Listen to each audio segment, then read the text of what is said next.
Hi, everyone. Welcome back to Classic Tales, our reading of Little Women. And we are already on chapter 20, Confidential. So let's dive right in. I don't think I have any words in which to tell the meeting of the mother and daughters. Such hours are beautiful to live, but very hard to describe, so I will leave it to the imagination of my readers, merely saying that the house was full of genuine happiness, and that Meg's tender hope was realized, for when Beth woke from that long, healing sleep, the first objects on her eyes fell. The first objects on which her eyes fell were the little Rose and Mother's face. Too weak to wonder at anything, she only smiled and nestled close in the loving arms about her, feeling that the hungry longing was satisfied at last. Then she slept again, and the girls waited upon their mother, for she would not unclasp the thin hand which clung to hers even in sleep. Hannah had dished up an astonishing breakfast for the traveler, finding it impossible to vex her excitement in any other way, and Meg and Joe fed their mother like dutiful young storks while they listened to her whispered account of father's state, Mr. Brooks' promise to stay and nurse him, the delays which the storm occasioned on the homeward journey, and the unspeakable comfort Laurie's hopeful face had given her when she arrived, worn out with fatigue, anxiety, and cold. What a strange yet pleasant day that was, so brilliant and gay without for all the world seemed abroad to welcome the first snow. So quiet and reposeful within, for everyone slept, spent with watching, and a Sabbath stillness reigned through the house, while nodding Hannah mounted guard at the door. With a blissful sense of burdens lifted off, Meg and Joe closed their weary eyes and lay at rest, like storm-beaten boats safe at anchor in a quiet harbor. Mrs. March would not leave Beth's side, but rested in the big chair, waking often to look at, touch, and brood over her child, like a miser over some recovered treasure. Laurie, meanwhile, posted off to comfort Amy, and told his story so well that Aunt March actually sniffed herself and never once said, "I told you so." Amy came out so strong on this occasion that I think the good thoughts in the little chapel really began to bear fruit. She dried her tears quickly, restrained her impatience to see her mother, and never even thought of the turquoise ring, when the old lady heartily agreed in Laurie's opinion that she behaved like a capital little woman. Even Polly seemed impressed, for he called her a good girl, blessed her buttons, and begged her to "come and take a walk, dear," in his most affable tone. She would very gladly have gone out to enjoy the bright wintry weather, but discovering that Laurie was dropping with sleep in spite of manful efforts to conceal the fact, she persuaded him to rest on the sofa while she wrote a note to her mother. She was a long time about it, and when she returned, he was stretched out with both arms under his head, sound asleep, while Aunt March had pulled down the curtains and sat doing nothing in an unusual fit of benignity, or benignity. After a while, they began to think he was not going to wake up till night, and I'm sure that he would had he not been effectually roused by Amy's cry of joy at the sight of her mother. There probably were a good many happy little girls in and about the city that day, but it is my private opinion that Amy was the happiest of all, when she sat in her mother's lap and told her trials, receiving consolation and compensation in the shape of approving smiles and fond caresses. They were alone together in the chapel, to which her mother did not object when its purpose was explained to her. "On the contrary, I like it very much, dear," looking from the dusty rosary to the well-worn little book and the lovely picture with its garland of evergreen. "It is an excellent plan to have some place where we can go to be quiet when things vex or grieve us. There are a good many hard times in this life of ours, but we can always bear them if we ask help in the right way. I think my little girl is learning this. Yes, Mother, and when I go home I mean to have a corner in the big closet to put my books and the copy of that picture which I've tried to make. The woman's face is not good. It's too beautiful for me to draw, but the baby is done better, and I love it very much. I like to think he was a little child once, for then I don't seem so far away, and that helps me." As Amy pointed to the smiling Christ child on his mother's knee, Mrs. March saw something on the lifted hand that made her smile. She said nothing, but Amy understood the look, and after a minute's pause, she added gravely, "I wanted to speak to you about this, but I forgot it. Aunt gave me the ring today. She called me to her and kissed me and put it on my finger and said I was a credit to her, and she'd like to keep me always. She gave that funny guard to keep the turquoise on, as it's too big. I'd like to wear them, Mother, can I? They are very pretty, but I think you're rather too young for such ornaments, Amy, said Mrs. March, looking at the plump little hand with the band of sky blue stones on the forefinger, and the quaint guard formed of two tiny golden hands clasped together. I'll try not to be vain, said Amy. I don't think I like it only because it's so pretty, but I want to wear it as the girl in the story wore her bracelet, to remind me of something. Do you mean Aunt March? Asked her mother, laughing. No, to remind me not to be selfish. Amy looked so earnest and sincere about it that her mother stopped laughing and listened respectfully to the little plan. I've thought a great deal lately about my bundle of naughties, and being selfish is the largest one in it, so I'm going to try hard to cure it if I can. Beth isn't selfish, and that's the reason everyone loves her and feels so bad at the thoughts of losing her. People wouldn't feel so bad about me if I was sick, and I don't deserve to have them. But I'd like to be loved and missed by a great many friends, so I'm going to try and be like Beth all I can. I'm apt to forget my resolutions, but if I had something always about me to remind me, I guess I should do better. May we try this way? Yes, but I have more faith in the corner of the big closet. Wear your ring, dear, and do your best. I think you will prosper, for the sincere wish to be good is half the battle. Now, I must go back to Beth. Keep up your heart, little daughter, and we will soon have you home again.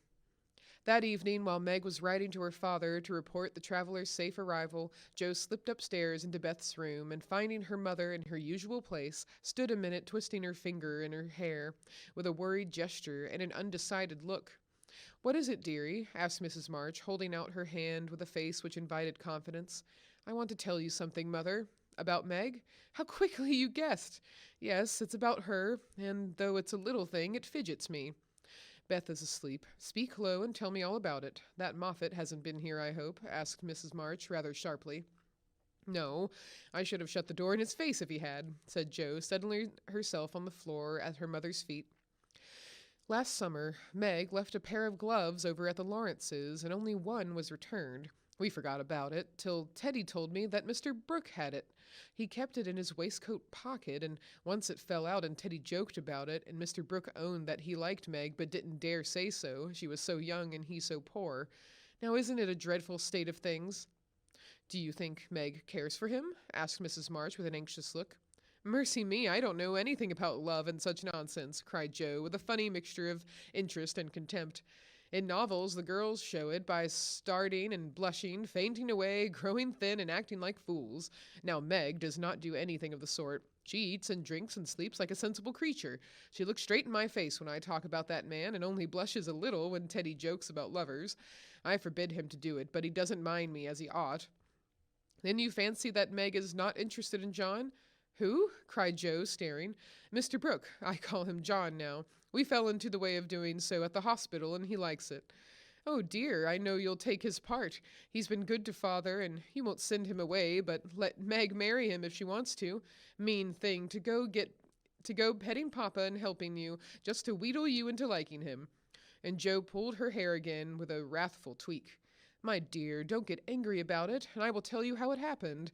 John went with me, at Mr. Lawrence's request, and was so devoted to poor father that we couldn't help getting fond of him. He was perfectly open and honorable about Meg, for he told us he loved her, but would earn a comfortable home before he asked her to marry him. He only wanted our leave to love her and work for her, and the right to make her love him if he could. He is truly an excellent young man, and we could not refuse to listen to him, but I will not consent to Meg's engaging herself so young. Of course not. It would be idiotic. I knew there was mischief brewing. I felt it, and now it's worse than I imagined. I just wish I could marry Meg myself and keep her safe in the family. This odd arrangement made Mrs. March smile, but she said gravely, Jo, I confide in you and don't wish you to say anything to Meg yet. When John comes back and I see them together, I can judge better of her feelings toward him. She'll see those handsome eyes that she talks about, and then it will be all up with her.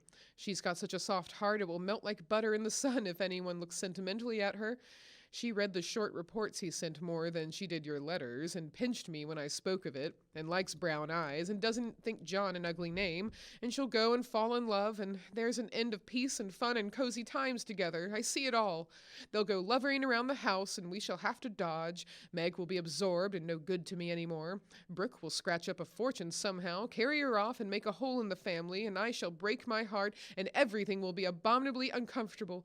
Oh, dear me. Why weren't we all boys? Then there wouldn't be any bother. Jo leaned her chin on her knees in a disconsolate attitude and shook her fist at the reprehensible John. Mrs. March sighed, and Jo looked up with an air of relief. You don't like it, Mother? I'm glad of it. Let's send him about his business and not tell Meg a word of it, but all be happy together as we always have been. I did wrong to sigh, Jo. It is natural and right you should all go to homes of your own in time, but I do want to keep my girls as long as I can, and I am sorry this happened so soon, for Meg is only 17, and it will be some years before John can make a home for her. Your father and I have agreed that she shall not bind herself in any way, nor be married before 20. If she and John love one another, they can wait, and test the love by doing so. She is conscientious, and I have no fear of her treating him unkindly. My pretty, tender-hearted girl, I hope things will go happily with her. Hadn't you rather have her marry a rich man? Asked Jo, as her mother's voice faltered a little over the last words. Money is a good and useful thing, Jo, and I hope my girls will never feel the need of it too bitterly, nor be tempted by too much. I should like to know that John was firmly established in some good business, which gave him a large income, enough to keep free from debt and make Meg comfortable. I'm not ambitious for a splendid fortune, a fashionable position, or a great name for my girls. If rank and money come with love and virtue, also, I should accept them gratefully and enjoy your good fortune. But I know, by experience, how much genuine happiness can be had in a plain little house where the daily bread is earned and some provisions give sweetness to the few pleasures. I am content to see Meg begin humbly, for if I am not mistaken, she will be rich in the possession of a good man's heart, and that is better than a fortune. I understand, Mother, and quite agree, but I'm disappointed about Meg, for I'd planned to have her marry Teddy by and by and sit in the lap of luxury all her days. Wouldn't it be nice? Asked Jo, looking up with a brighter face. He is younger than she, you know, began Mrs. March, but Jo broke in. Only a little. He's old for his age and tall, and can be quite grown up in his manners if he likes. Then he's rich and generous and good and loves us all, and I say it's a pity my plan is spoiled. I'm afraid Laurie is hardly grown up enough for Meg, and altogether too much of a weathercock just now for anyone to depend on. Don't make plans, Jo, but let time and their own hearts mate your friends. We can't meddle safely in such matters, and had better not get romantic rubbish, as you call it, into our heads, lest it spoil our friendship. Well, I won't, but I hate to see things going all crisscross and getting snarled up, when a pull here and a snip there would straighten it out.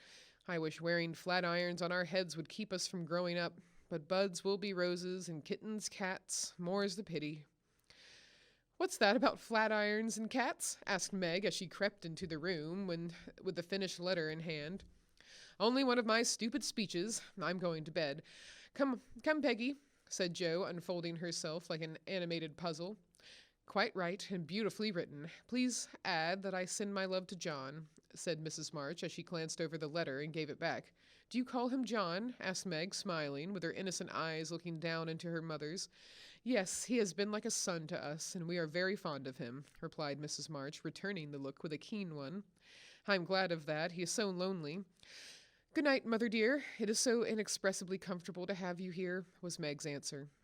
The kiss her mother gave her was a very tender one, and as she went away, Mrs. March said, with a mixture of satisfaction and regret, she does not love John yet, but will soon learn to. Chapter 21. Laurie makes mischief, and Jo makes peace. Jo's face was a study the next day, for the secret rather weighed upon her, and she found it hard not to look mysterious and important. Meg observed it, but did not trouble herself to make inquiries, for she had learned that the best way to manage Jo was by the law of contraries, so she felt sure of being told everything if she did not ask. She was rather surprised, therefore, when the silence remained unbroken, and Jo assumed a patronizing air, which decidedly aggravated Meg, who in turn assumed an air of dignified reserve and devoted herself to Mother. This left Jo to her own devices, for Mrs. March had taken her place as nurse and bade her rest, exercise, and amuse herself after her long confinement. Amy being gone, Laurie was her only refuge, and much as she enjoyed his society, she rather dreaded him just then, for he was an incorrigible tease, and she feared he would coax the secret from her. She was quite right, for the mischief-loving lad no sooner suspected a mystery than he set himself to find it out, and led Jo a trying life of it. He wheedled, bribed, ridiculed, threatened, and scolded, affected indifference that he might surprise the truth from her, declared he knew, then that he didn't care, and at last, by dint of perseverance, he satisfied himself that it concerned Meg and Mr. Brooke. Feeling indignant that he was not taken into his tutor's confidence, he set his wits to work to devise some proper retaliation for the slight. Meg, meanwhile, had apparently forgotten the matter and was absorbed in preparations for her father's return. But all of a sudden a change seemed to come over her, and for a day or two she was quite unlike herself. She started when spoken to, blushed when looked at, was very quiet, and sat over her sewing with a timid, troubled look on her face. To her mother's inquiry, she answered that she was quite well, and Jo's she silenced by begging to be alone. She feels it in the air, love, I mean, and she's going very fast. She's got most of the symptoms, is twittery and cross, doesn't eat, lies awake and mopes in corners. I caught her singing that song he gave her, and once she said John, as you do, and then turned as red as a poppy. Whatever shall we do, said Jo, looking ready for any measures, however violent. Nothing but wait. Let her alone, be kind and patient, and father's coming will settle everything, replied her mother. Here's a note to you, Meg, all sealed up. How odd. Teddy never seals mine, said Jo next day as she distributed the contents of the little post office. Mrs. March and Jo were deep in their own affairs when a sound from Meg made them look up to see her staring at her note with a frightened face. My child, what is it? Cried her mother, running to her, while Jo tried to take the paper which had done the mischief. It's all a mistake. He didn't send it. Oh, Jo, how could you do it? And Meg hid her face in her hands, crying as if her heart were quite broken. Me? I've done nothing. What's she talking about? Cried Jo, bewildered. Meg's mild eyes kindled with anger as she pulled a crumpled note from her pocket and threw it at Jo, saying reproachfully, You wrote it, and that bad boy helped you. How could you be so rude, so mean, and so cruel to us both? Jo hardly heard her, for she and her mother were reading the note, which was written in a peculiar hand.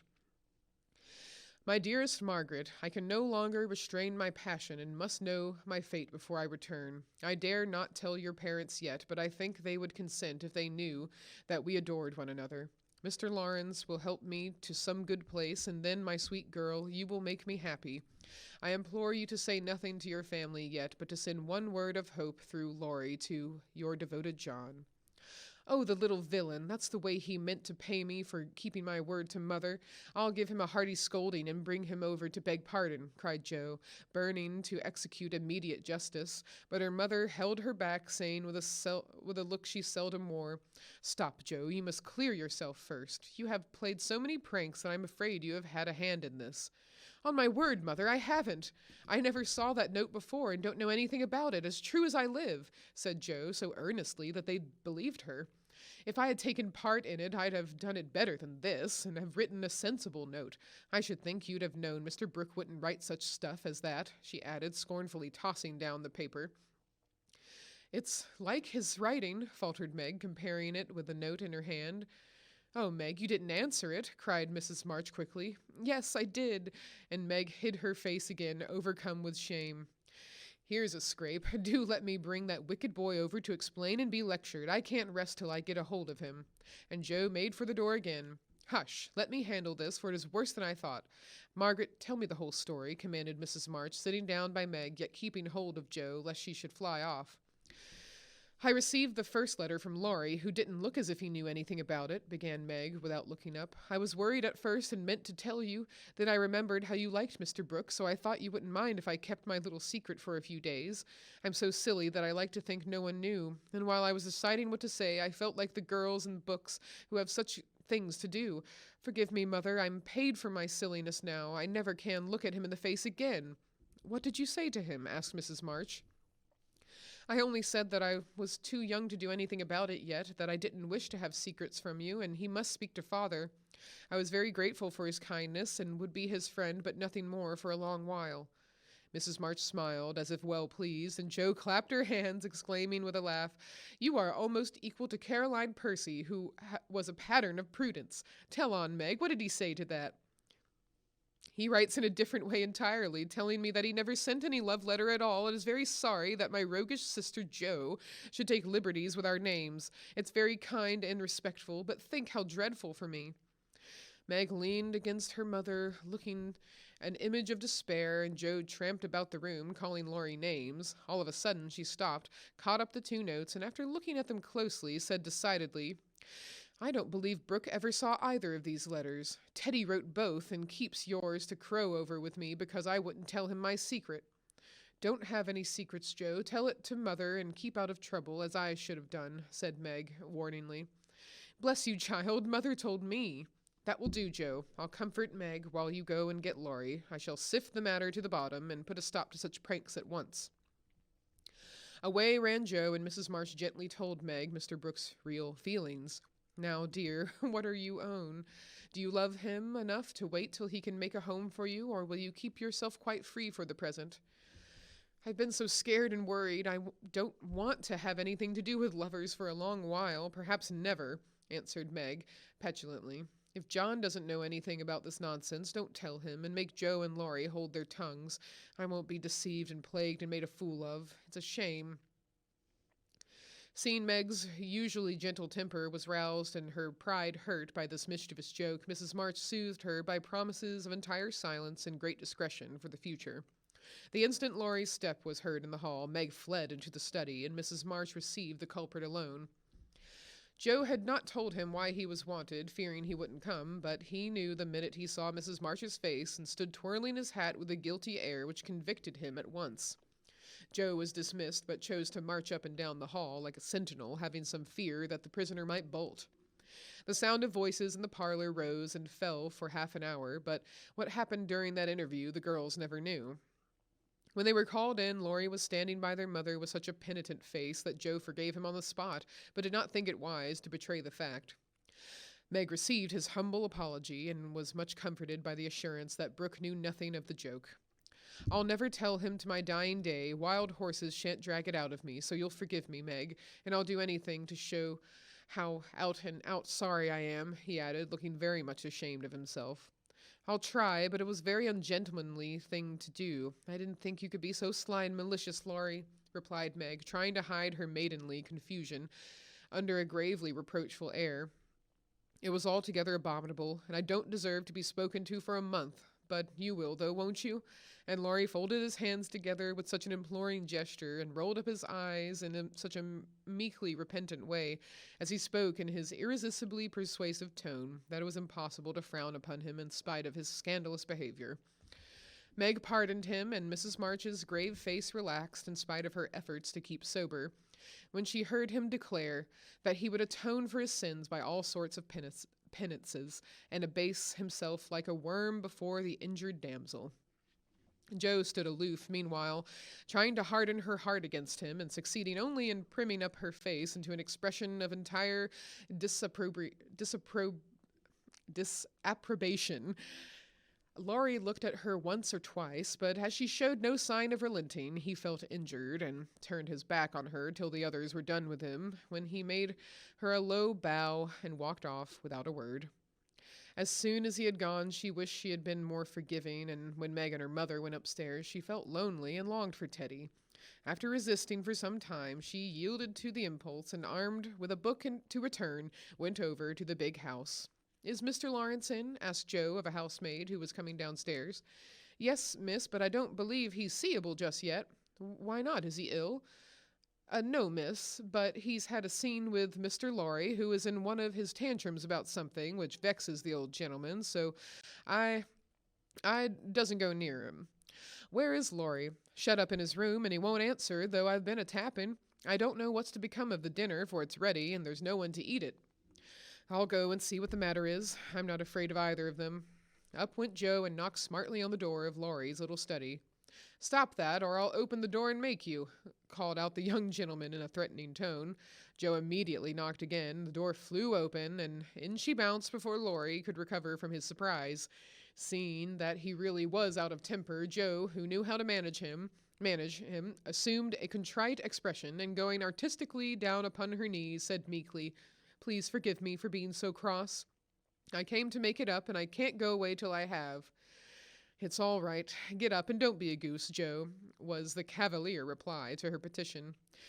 "Thank you, I will. Could I ask what's the matter? You don't look exactly easy in your mind." "I've been shaken, and I won't bear it," growled Laurie indignantly. "Who did it?" demanded Joe. "Grandfather. If it had been anyone else, I'd have—" And the injured youth finished his sentence by an energetic gesture of the right arm. "That's nothing. I often shake you, and you don't mind," said Joe soothingly. "Pooh, you're a girl, and it's fun, but I'll allow no man to shake me. I don't think anyone would care to try it if you looked as much like a thundercloud as you do now. Why were you treated so?" "Just because I wouldn't say what your mother wanted me for. I'd promised not to tell, and of course I wasn't going to break my word. Couldn't you satisfy your grandpa in any other way?" "No, he would have the truth, the whole truth, and nothing but the truth. I'd have my part of the scrape if I could, without bringing Meg in. As I couldn't, I held my tongue and bore the scolding till the old gentleman collared me. Then I bolted for fear I should forget myself. It wasn't nice, but he's sorry, I know. So go down and make up. I'll help you. Hanged if I do. I'm not going to be lectured and pummeled by everyone just for a bit of a frolic. I was sorry about Meg and begged pardon like a man, but I won't do it again when I wasn't in the wrong. He didn't know that. He ought to trust me and not act as if I was a baby. It's no use, Joe. He's got to learn that I am able to take care of myself and don't need anyone's apron string to hold on by." "What pepper-pots you are," sighed Joe. "How do you mean to settle this affair?" "Well, he ought to beg pardon and believe me when I say I can't tell him what the fuss is about." "Bless you, he won't do that. I won't go down till he does. Now, Teddy, be sensible. Let it pass, and I'll explain what I can. You can't stay here, so what's the use of being melodramatic?" "I don't intend to stay here long anyway. I'll slip off and take a journey somewhere. When Grandpa misses me, he'll come round fast enough." "I dare say you ought not go and worry him." "Don't preach. I'll go to Washington and see Brooke. It's gay there, and I'll enjoy myself after the troubles." "What fun you'd have. I wish I could run off too," said Joe, forgetting her part of mentor in lively visions of martial life at the Capitol. "Come on, then. Why not? You go and surprise your father, and I'll stir up old Brooke. It would be a glorious joke. Let's do it, Joe. We'll leave a letter saying we're all right and trot off at once. I've got money enough. It will do you good and no harm as you go to your father." For a moment, Joe looked as if she would agree, for wild as the plan was, it just suited her. She was tired of care and confinement, longed for change, and thoughts of her father blended temptingly with the normal charms of camps and hospitals, liberty and fun. Her eyes kindled as they turned wistfully toward the window, but they fell on the old house opposite, and she shook her head with sorrowful decision. "If I was a boy, we'd run away together and have a capital time. But as I am a miserable girl, I must be proper and stop at home. Don't tempt me, Teddy. It's a crazy plan." "That's the fun of it," began Laurie, who had got a willful fit on him and was possessed to break out of bounds in some way. "Hold your tongue," cried Joe, covering her ears. "Prunes and prisms are my doom, and I may as well make up my mind to do it. I came here to moralize, not to hear things that make me skip to think of. I know Meg would wet blanket such a proposal, but I thought you had more spirit," began Laurie insinuatingly. "Bad boy, be quiet. Sit down and think of your own sins. Don't go making me add to mine. If I get your grandpa to apologize for the shaking, will you give up running away?" asked Joe seriously. "Yes, but you won't do it," answered Laurie, who wished to make up, but felt that his outraged dignity must be appeased first. "If I can manage the young one, I can the old one," muttered Joe as she walked away, leaving Laurie bent over a railroad map with his head propped up on both hands. "Come in," and Mr. Lawrence's gruff voice sounded gruffer than ever as Joe tapped at his door. "It's only me, sir. Come to return a book," she said blandly as she entered. "Want any more?" asked the old gentleman, looking grim and vexed, but not trying to show it. "Yes, please. I like old Sam so well I think I'll try the second volume," returned Joe, hoping to propitiate him by accepting a second dose of Boswell Johnson's, as he had recommended that lively work. The shaggy eyebrows unbent a little as he rolled the steps toward the shelf where the Johnsonian literature was placed. Joe skipped up and, sitting on the top step, affected to be searching for her book, but was really wondering how best to introduce the dangerous object of her visit. Mr. Lawrence seemed to suspect that something was brewing in her mind, for after taking several brisk turns about the room, he faced round on her, speaking so abruptly that Rasselas tumbled face downward on the floor. "What has that boy been about? Don't try to shield him. I know he has been in mischief by the way he acted when he came home. I can't get a word from him, and when I threatened to shake the truth out of him, he bolted upstairs and locked himself into his room. He did wrong, but we forgave him, and all promised not to say a word to anyone," began Joe reluctantly. "That won't do. He shall not shelter himself behind a promise from you soft-hearted girls. If he's done anything amiss, he shall confess, beg pardon, and be punished. Out with it, Joe. I won't be kept in the dark." Mr. Lawrence looked so alarmingly and spoke so sharply that Joe would have gladly run away if she could, but she was perched aloft on the steps, and he stood at the foot, a lion in the path, so she had to stay and brave it out. "Indeed, sir, I cannot tell. Mother forbade it. Laurie has confessed, asked pardon, and been punished quite enough. We don't keep silence to shield him, but someone else, and it will make more trouble if you interfere. Please don't. It was partly my fault, but it's all right now, so let's forget it and talk about the Rambler or something pleasant." "Hang the Rambler. Come down and give me your word that this harum-scarum boy of mine hasn't done anything ungrateful or impertinent. If he has, after all your kindness to him, I'll thrash him with my own hands." The threat sounded awful, but did not alarm Joe, for she knew the irascible old gentleman would never lift a finger against his grandson, whatever he might say to the contrary. She obediently descended and made as light of the prank as she could without betraying Meg or forgetting the truth. Well, if the boy held his tongue because he promised, and not from obstinacy, I'll forgive him. He's a stubborn fellow and hard to manage," said Mr. Lawrence, rubbing his hair till it looked as if he had been out in a gale, and smoothing the frown from his brow with an air of relief. "So am I, but a kind word will govern me when all the king's horses and all the king's men couldn't," said Joe, trying to say a kind word for her friend, who seemed to get out of one scrape only to fall into another. "You think I'm not kind to him, hey?" was the sharp answer. "Oh, dear no, sir. You are rather too kind sometimes, and then just a trifle hasty when he tries your patience. Don't you think you are?" Joe was determined to have it out now, and tried to look quite placid, though she quaked a little after her bold speech. To her great relief and surprise, the old gentleman only threw his spectacles onto the table with a rattle and exclaimed frankly, "You're right, girl, I am. I love the boy, but he tries my patience past bearing, and I know how it will end if we go on so." "I'll tell you he'll run away." Joe was sorry for that speech the minute it was made. She meant to warn him that Laurie would not bear such restraint, and hoped he would be more forbearing with the lad. Mr. Lawrence's ruddy face changed suddenly, and he sat down with a troubled glance at the picture of a handsome man which hung over his table. It was Laurie's father, who had run away in his youth, and married against the imperious old man's will. Joe fancied he remembered and regretted the past, and she wished she had held her tongue. "He won't do it unless he is very much worried, and only threatens it sometimes when he gets tired of studying. I often think I should like to, especially since my hair was cut, so if you ever miss us, you may advertise for 2 boys and look among the ships bound for India." She laughed as she spoke, and Mr. Lawrence looked relieved, evidently taking the whole as a joke.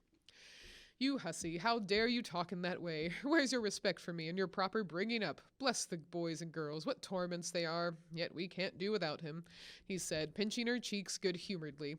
"Go and bring that boy down to his dinner, tell him it's all right, and advise him not to put on tragedy airs with his grandfather. I won't bear it." "He won't come, sir. He feels badly because you didn't believe him when he said he couldn't tell. I think the shaking hurt his feelings very much." Joe tried to look pathetic, but must have failed, for Mr. Lawrence began to laugh, and she knew the day was won. "I'm sorry for that, and ought to thank him for not shaking me, I suppose. What the dickens does the fellow expect?" The old gentleman looked a trifle ashamed at his own testiness. "If I were you, I'd write him an apology, sir. He says he won't come down till he has one, and talks about Washington, and goes on in an absurd way. A formal apology will make him see how foolish he is, and bring him down quite amiably. Try it. He likes fun, and this way is better than talking. I'll carry it up and teach him his duty." Mr. Lawrence gave her a sharp look and put on his spectacles, saying slowly, "You're a sly puss, but I don't mind being managed by you and Beth. Here, give me a bit of paper and let us have done with this nonsense." The note was written in the terms which one gentleman would use to another after offering some deep insult. Joe dropped a kiss on the top of Mr. Lawrence's bald head and ran up to slip the apology under Laurie's door, advising him through the keyhole to be submissive, uh, decorous, and a few other agreeable impossibilities. Finding the door locked again, she left the note to do its work, and was going quietly away when the young gentleman slid down the banisters and waited for her at the bottom, saying, with his most virtuous expression of countenance, "What a good fellow you are, Joe. Did you get blown up?" he added, laughing. "No, he was pretty mild on the whole. I got it all around. Even you cast me off over there, and I felt just ready to go to the deuce," he began apologetically. "Don't talk that way. Turn over a new leaf and begin again, Teddy, my son." "I keep turning over new leaves and spoiling them, as I used to spoil my copybooks, and I make so many beginnings there never will be an end," he said dolefully.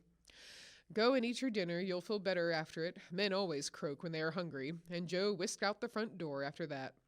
"That's a label on my sect," answered Laurie, quoting Amy, as she went to partake of humble pie dutifully with his grandfather, who was quite saintly in temper and overwhelmingly respectful in manner all the rest of the day.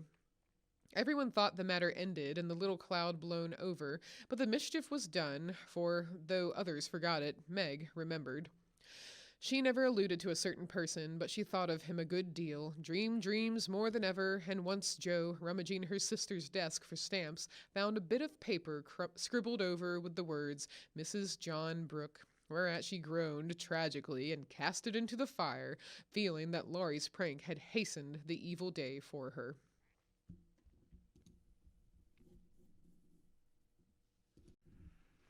Chapter 22. Pleasant Meadows. Like sunshine after a storm were the peaceful weeks which followed. The invalids improved rapidly, and Mr. March began to talk of returning early in the new year.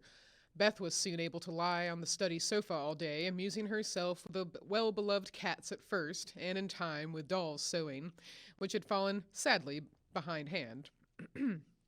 Her once active limbs were so stiff and feeble that Joe took her for a daily airing about the house in her strong arms. Meg cheerfully blackened and burned her white hands cooking delicate messes for the dear, while Amy, a loyal slave of the ring, celebrated her return by giving away as many of her treasures as she could prevail on her sisters to accept. As Christmas approached, the usual mysteries began to haunt the house, and Joe frequently convulsed the family by proposing utterly impossible or magnificently absurd ceremonies in honor of this unusually merry Christmas.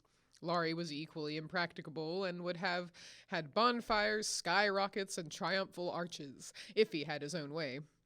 After many skirmishes and snubbings, the ambitious pair were considered effectually quenched, and went about with forlorn faces, which were rather belied by explosions of laughter when the two got together. Several days of unusually mild weather fitly ushered in a splendid Christmas day. Hannah felt in her bones that it was going to be an unusually fine day, and she proved herself a true prophetess, for everybody and everything seemed bound to produce a grand success.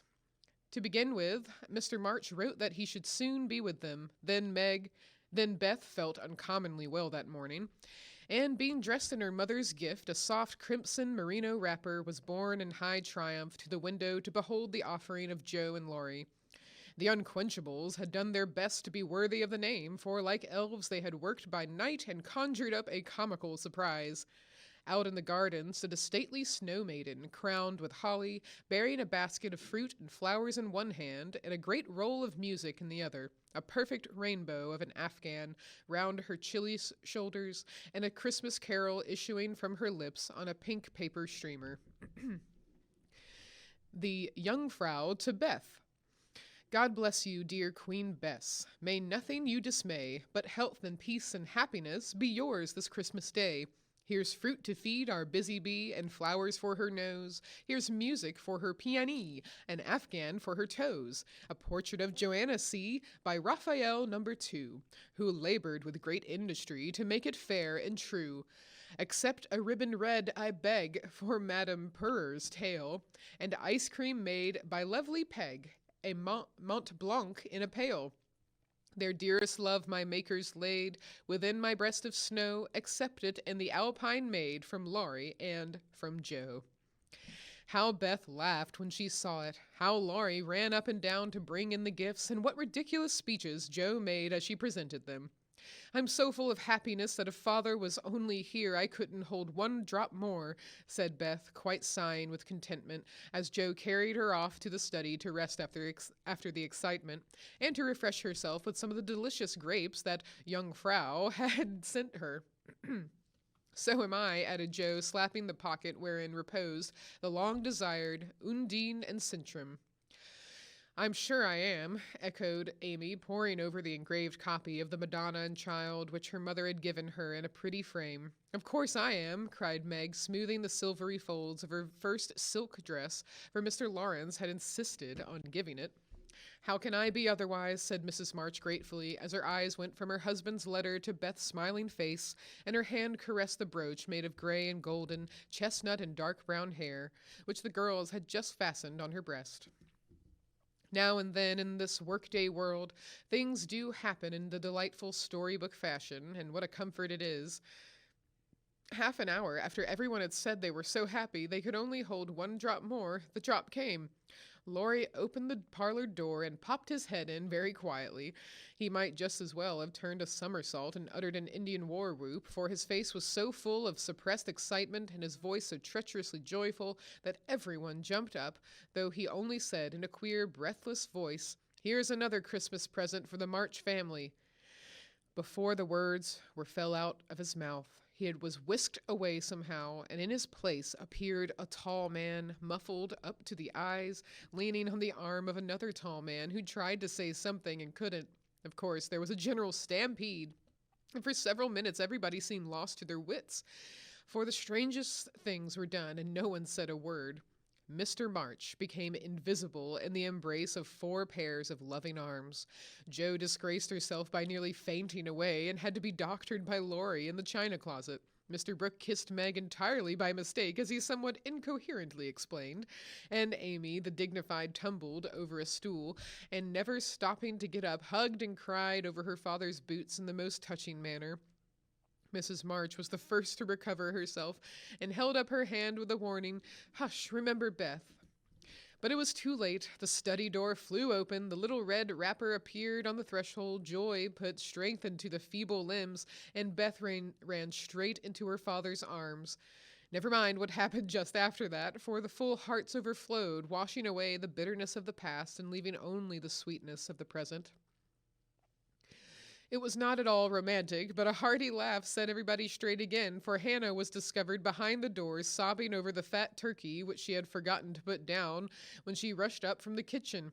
As the laugh subsided, Mrs. March began to thank Mr. Brooke for his faithful care of her husband, at which Mr. Brooke suddenly remembered that Mr. March needed rest, and seizing Laurie, he precipitately retired. Then the 2 invalids were ordered to repose, which they did, by both sitting in one big chair and talking hard. Mr. March told how he had longed to surprise them, and how, when the fine weather came, he had been allowed by his doctor to take advantage of it, how devoted Brooke had been, and how he was altogether a most estimable and upright young man. Why, Mr. March paused a minute just there, and after a glance at Meg, who was violently poking the fire, looked at his wife with an inquiring lift of the eyebrows. I leave you to imagine. Also, why Mrs. March gently nodded her head and asked, rather abruptly, if he wouldn't like to have something to eat. Jo saw and understood the look, and she stalked grimly away to get wine and beef tea, muttering to herself as she slammed the door, "I hate estimable young men with brown eyes." There never was such a Christmas dinner as they had had that day. The fat turkey was a sight to behold when Hannah sent him up, stuffed, browned, and decorated. So was the plum pudding, which melted in one's mouth, likewise the jellies, in which Amy reveled like a fly in a honey pot. Everything turned out so well, which was a mercy, Hannah said, for my mind was that flustered, ma'am, that it's a miracle I didn't roast the pudding and stuff the turkey with raisins, let alone bilin of it in a cloth. Mr. Lawrence and his grandson dined with them, also Mr. Brooke, at whom Joe glowered darkly, to Laurie's infinite amusement. 2 easy chairs stood side by side at the head of the table, in which sat Beth and her father, feasting modestly on chicken and a little fruit. They drank healths, told stories, sang songs, reminisced, as the old folks say, and had a thoroughly good time. A sleigh ride had been planned, but the girls would not leave their father, so the guests departed early, and as twilight gathered, the happy family sat together round the fire. Just a year ago, we were groaning over the dismal Christmas we expected to have. Do you remember? Asked Joe, breaking a short pause, which had followed a long conversation about many things. Rather a pleasant year on the whole, said Meg, smiling at the fire and congratulating herself on having treated Mr. Brooke with dignity. I think it's been a pretty hard one, observed Amy, watching the light shine on her ring with thoughtful eyes. I'm glad it's over, because we've got you back, whispered Beth, who sat on her father's knee. Rather a rough road for you to travel, my little pilgrims, especially the latter part of it. But you have got on bravely, and I think the burdens are in fair way to tumble off very soon, said Mr. March, looking with fatherly satisfaction at the 4 young faces gathered round him. How do you know? Did Mother tell you? Asked Joe. Not much. Straws show which way the wind blows, and I've made several discoveries today. Oh, tell us what they are, cried Meg, who sat beside him. Here is one. And taking up his hand, which lay on the arm of his chair, he pointed to the roughened forefinger, a burn on the back, and 2 or 3 little hard spots in the palm. I remember a time when this hand was white and smooth, and your first care was to keep it so. It was very pretty then, but to me it is much prettier now, for in this seeming blemishes I read a little history. A burnt offering has been made to vanity. This hardened palm has earned something better than blisters, and I'm sure the sewing done by these pricked fingers will last a long time. So much goodwill went into the stitches. Meg, my dear, I value the womanly skill which keeps home happy more than white hands or fashionable accomplishments. I'm proud to shake this good, industrious little hand, and hope I shall not soon be asked to give it away. If Meg had wanted a reward for hours of patient labor, she received it in the hearty pressure of her father's hand and the approving smile he gave her. What about Jo? Please say something nice, for she has tried so hard and been so very, very good to me, said Beth in her father's ear. He laughed and looked across at the tall girl who sat opposite, with an unusually mild expression in her face. In spite of the curly crop, I don't see the son Jo, whom I left a year ago, said Mr. March. I see a young lady who pins her collar straight, laces her boots neatly, and neither whistles, talks slang, nor lies on the rug as she used to. Her face is rather thin and pale just now, with watching and anxiety, but I like to look at it, for it has grown gentler, and her voice is lower. She doesn't bounce, but moves quietly, and takes care of a certain little person in a motherly way which delights me. I rather miss my wild girl, but if I get a strong, helpful, tender-hearted woman in her place, I shall feel quite satisfied. I don't know whether the shearing sobered our black sheep, but I do know that in all Washington I couldn't find anything beautiful enough to be bought with the $25 my good girl sent me. Jo's keen eyes were rather dim for a minute, and her thin face grew rosy in the firelight as she received her father's praise, feeling that she did deserve a portion of it. Now, Beth, said Amy, longing for her turn, but ready to wait. There's so little of her, I'm afraid to say much, for fear she will slip away altogether, although she is not so shy as she used to be, began her father cheerfully. But recollecting how nearly he had lost her, he held her close, saying tenderly, with her cheek against his own, I've got you safe, my Beth, and I'll keep you so, please God. All right, we will end there for today and pick up tomorrow and with another video posted around noon Eastern. So until then, please take care.